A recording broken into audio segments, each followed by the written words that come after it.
Jambo la pili, ndugu zangu waandishi wa habari, kwa muda mrefu pia mmeona kuna makundi ambayo huwa yanaibuka yanasema tarehe 7 kuna maandamano, tarehe 2 tunafanya hivi, tarehe 3 tunafanya namna ile.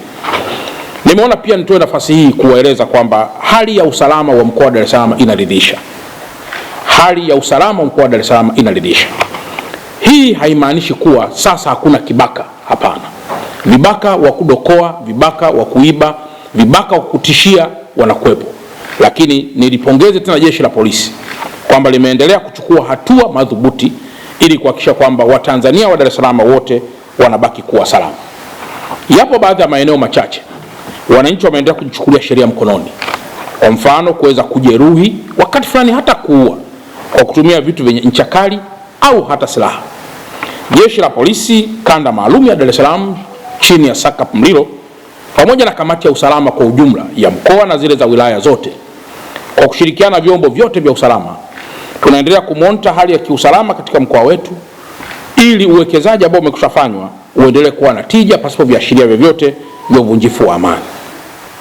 Wapo baadhi ya watu ambao wanamiliki silaha. Kwa bahati mbaya sana, silaha zao hazijalipiwa kwa maana ya zile tozo za kisheria ambazo hulipiwa kila mwaka. Yani vibali, uhuishaji wa vibali vya umiliki wa silaha kila mwaka. Lakini wapo pia baadhi ya wanafamilia ambao wamiliki wa silaha hizo wamefariki. Lakini kwa bahati mbaya sana hawajui silaha hizo ziende wapi.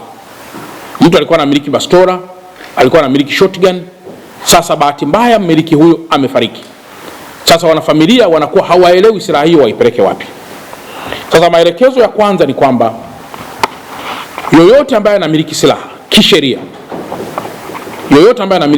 kisheria, ahakikishe kuanzia sasa, tarehe ya leo mpaka kufikia tarehe 30 ya mwezi wa 8, anafika kwenye mamlaka maalum kuhakikiwa silaha yake na kuilipia vibali vyote ambavyo vinatakiwa kama mchakato wa kisheria wa kuhuisha umiliki wa silaha hiyo kisheria. Kwa wale wote ambao wanamiliki silaha kisheria na kwa bahati mbaya sana katika hali ya kujisahau au pengine kutokuwa na uelewa, kuimiliki silaha hiyo bila kuilipia vibali vyake kwa mujibu wa taratibu na sheria, wafike kwenye mamlaka zinazohusika, waweze kuanza haraka sana mara moja kuweza kulipia vibali hivyo, lakini zaidi pia kuweza kuhakikiwa umiliki wa silaha zao kabla operation maalum haijaanza kwa kila mmoja. Lakini jambo jingine, kwa wale ambao wamefiwa na wale waliokuwa wakimiliki silaha hizo, wahakikishe michakato ya urithi inapoendelea, silaha hizo zinawasilishwa kwa jeshi la polisi ama kwenye kituo chochote cha polisi kilicho karibu nao, ili waweze kupata maelezo mafupi kuhusu namna ya uhifadhi wa silaha hiyo mpaka pale michakato ya urithi itakapokamilika. Kwa wale ambao ndugu zao wamefariki, wameacha silaha na vibali maalum vya umiliki kwa hiari yao, basi wafanye haya ambayo nimeyatangaza. Wale ambao wanamiliki silaha kinyume cha sheria,